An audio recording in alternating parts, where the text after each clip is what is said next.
Brought to you by Techno Camon 30 series.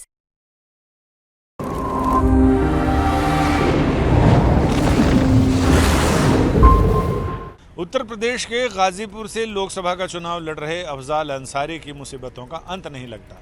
ये पहला मौका है जब उन्हें मुख्तार अंसारी के बगैर उन्हीं इलाके से चुनाव लड़ना पड़ रहा है। लेकिन 1 जून को वहाँ पर मतदान होना है और 30 मई तक सुप्रीम कोर्ट ने अपने आदेश में कहा है कि इस महीने के आखिर तक इलाहाबाद हाई कोर्ट को अफजाल अंसारी के बारे में फैसला देना है। सुप्रीम कोर्ट ने उनको दी गई सज़ा मुलतवी कर दी थी और इलाहाबाद हाई कोर्ट से कहा था कि वो 30 जून तक इस मामले में निर्णय ले ले। लेकिन अभी तक जो सुनवाई जिस जगह पर पहुंची है उसे देखते हुए कम उम्मीद लग रही है कि 30 जून तक इस मामले में इलाहाबाद हाई कोर्ट कोई फैसला सुना सकता है। हालांकि ये कहना अभी मुमकिन नहीं होगा और मुनासिब भी नहीं है कि इलाहाबाद हाई कोर्ट कब फैसला सुनाता है, लेकिन अभी जो सुनवाई का जो दौर चल रहा है उसे देखते हुए लगता है कि अगर 1-2 दिन में सुनवाई कंक्लूड हो जाती है, यानी सुनवाई पूरी हो जाती है, तो ऑर्डर रिजर्व करने के बाद उसमें फ़ैसला सुनाया भी जा सकता है। लेकिन 1 जून को वहाँ मतदान है। बहुत सारे लोगों के मन में शक ये है कि क्या अगर कोर्ट 3 साल या इससे ज़्यादा की सज़ा सुनाता है तो क्या अफजाल अंसारी चुनाव लड़ पाएंगे या नहीं। कानून के विशेषज्ञ और इस मामले में चुनावी प्रक्रिया के विशेषज्ञ, उनका ये कहना है कि अफजाल अंसारी चुनाव लड़ पाएंगे, क्योंकि अभी फैसला आने के बाद जब तक फैसला आएगा तब तक मतदान का दिन आ जाता है। और इसमें जनप्रतिनिधि अधिनियम 1951 उसकी धारा 8 में इन सारी चीज़ों का जिक्र है कि किन परिस्थितियों में चुनाव लड़ने से अयोग्य घोषित किया जा सकता है।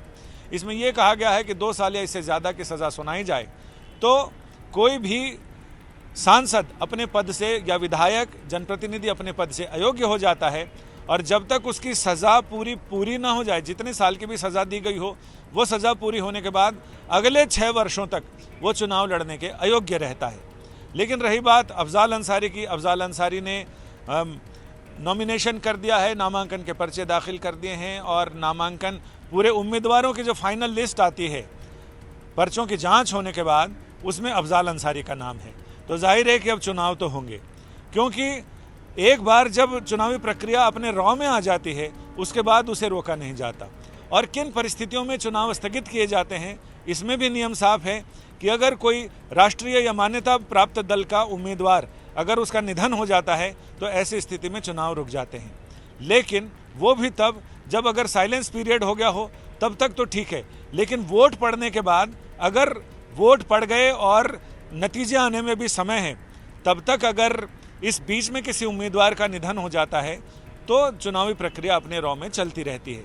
अब हम मुरादाबाद की बात लें। मुरादाबाद में जिस दिन वोट डले उसके 1 दिन बाद ही वहाँ के भाजपा प्रत्याशी का निधन हो गया, लेकिन चुनावी प्रक्रिया चलती है। उसमें नियम यह है कि वहाँ निधन होने के बाद मतों की गिनती तो होगी। अगर उस गिनती में उस निधन जो दिवंगत प्रत्याशी है अगर उसे विजयी घोषित कर दिया जाता है तो वहाँ उपचुनाव होते हैं। अगर वो चुनाव हार जाते हैं तो जो विजयी प्रत्याशी होता है वो जनप्रतिनिधि के तौर पर जाता है।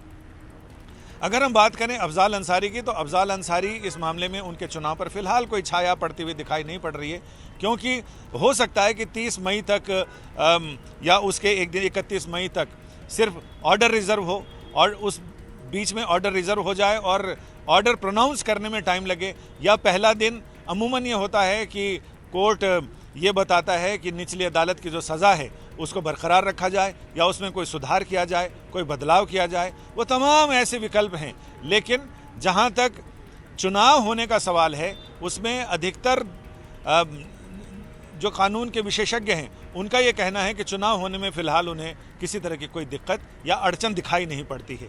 अब जो भी होना है, पहले तो अदालत ये तय करे कि सज़ा कितने साल की दी जाती है, क्या निचली अदालत की सज़ा पर उनका फ़ैसला बरकरार रहता है या उसमें कुछ बदलाव होता है। तो इस पर निर्भर करेगा। अगर 2 या 2 साल से ज़्यादा की सज़ा होगी तो वो फिर अगर चुनाव जीत भी जाते हैं अफजाल अंसारी तो वो फिर अयोग्य घोषित कर दिए जाएंगे, और अयोग्य घोषित करने के बाद फिर उन पर उनकी सज़ा की अवधि पूरी होने के बाद कोई भी प्रत्याशी जैसे नियमानुसार तो सजा की अवधि पूरी होने के बाद उन्हें 6 साल तक चुनाव लड़ने पर प्रतिबंध होगा। अब ये देखना दिलचस्प होगा कि इलाहाबाद हाई कोर्ट का फैसला क्या आता है, क्या अफजाल अंसारी के राजनीतिक भविष्य पर पूर्ण विराम लगता है या फिर उनकी गाड़ी दौड़ती रहती है? संजय शर्मा, दिल्ली।